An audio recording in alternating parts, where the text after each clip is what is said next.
लोकसभा एवं राज्यों की विधानसभा के सहित विभिन्न निकायों के एक साथ चुनाव कराने पर पूर्व राष्ट्रपति रामनाथ कोविंद की अध्यक्षता वाली उच्च स्तरीय समिति ने गुरुवार को एक राष्ट्र एक चुनाव पर अपनी रिपोर्ट राष्ट्रपति द्रौपदी मुर्मू को सौंप दिया है। समिति ने देश भर में लोकसभा और विधानसभा एक साथ कराए जाने की सिफारिश की रिपोर्ट सौंपी है। पिछले साल सितंबर में गठित समिति को मौजूदा संवैधानिक ढांचे को ध्यान में रखते हुए लोकसभा, राज्यसभा, विधानसभाओं, नगर पालिकाओं और पंचायतों के लिए एक साथ एक चुनाव कराने के लिए संभावनाएं तलाशने और सिफारिशें करने का काम सौंपा गया था। प्रस्तावित रिपोर्ट में लोकसभा, राज्य, विधानसभा और स्थानीय निकाय चुनाव कराने के लिए एक एकल मतदाता सूची को लेकर कोई सिफारिश की गई है।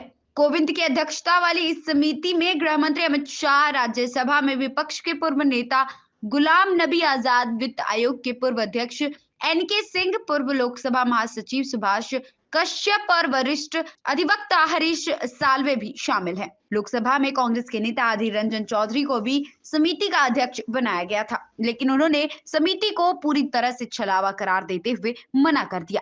विधि मंत्री अर्जुन राम मेघवाल समिति के विशेष आमंत्रित सदस्य हैं। Bureau report, SMZ news India. Lok Sabha एवं राज्यों की विधानसभा के सहित विभिन्न निकायों के एक साथ चुनाव कराने पर पूर्व राष्ट्रपति रामनाथ कोविंद की अध्यक्षता वाली उच्च स्तरीय समिति ने गुरुवार को एक राष्ट्र एक चुनाव पर अपनी रिपोर्ट राष्ट्रपति द्रौपदी मुर्मू को सौंप दिया है। समिति ने देश भर में लोकसभा और विधानसभा एक साथ कराए जाने की सिफारिश की रिपोर्ट सौंपी है। पिछले साल सितंबर में गठित समिति को मौजूदा संवैधानिक ढांचे को ध्यान में रखते हुए लोकसभा, राज्यसभा, विधानसभाओं, नगर पालिकाओं और पंचायतों के लिए एक साथ एक चुनाव कराने के लिए संभावनाएं तलाशने और सिफारिशें करने का काम सौंपा गया था। प्रस्तावित रिपोर्ट में लोकसभा, राज्य, विधानसभा और स्थानीय निकाय चुनाव कराने के लिए एक एकल मतदाता सूची को लेकर कोई सिफारिश की गई है।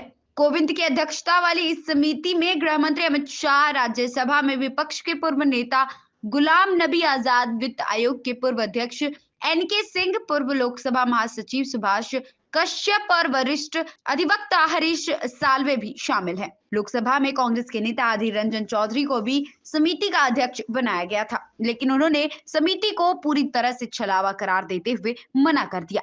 विधि मंत्री अर्जुन राम मेघवाल समिति के विशेष आमंत्रित सदस्य हैं। Bureau report, SMZ news India. Lok Sabha एवं राज्यों की विधानसभा के सहित विभिन्न निकायों के एक साथ चुनाव कराने पर पूर्व राष्ट्रपति रामनाथ कोविंद की अध्यक्षता वाली उच्च स्तरीय समिति ने गुरुवार को एक राष्ट्र एक चुनाव पर अपनी रिपोर्ट राष्ट्रपति द्रौपदी मुर्मू को सौंप दिया है। समिति ने देश भर में लोकसभा और विधानसभा एक साथ कराए जाने की सिफारिश की रिपोर्ट सौंपी है। पिछले साल सितंबर में गठित समिति को मौजूदा संवैधानिक ढांचे को ध्यान में रखते हुए लोकसभा, राज्यसभा, विधानसभाओं, नगर पालिकाओं और पंचायतों के लिए एक साथ एक चुनाव कराने के लिए संभावनाएं तलाशने और सिफारिशें करने का काम सौंपा गया था। प्रस्तावित रिपोर्ट में लोकसभा, राज्य, विधानसभा और स्थानीय निकाय चुनाव कराने के लिए एक एकल मतदाता सूची को लेकर कोई सिफारिश की गई है। कोविंद की अध्यक्षता वाली इस समिति में गृह मंत्री अमित शाह, राज्यसभा में विपक्ष के पूर्व नेता गुलाम नबी आजाद, वित्त आयोग के पूर्व अध्यक्ष एनके सिंह, पूर्व लोकसभा महासचिव सुभाष कश्यप और वरिष्ठ अधिवक्ता हरीश साल्वे भी शामिल हैं। लोकसभा में कांग्रेस के नेता अधीर रंजन चौधरी को भी समिति का अध्यक्ष बनाया गया था, लेकिन उन्होंने समिति को पूरी तरह से छलावा करार देते हुए मना कर दिया। विधि मंत्री अर्जुन राम मेघवाल समिति के विशेष आमंत्रित सदस्य हैं। Bureau report, SMZ news India.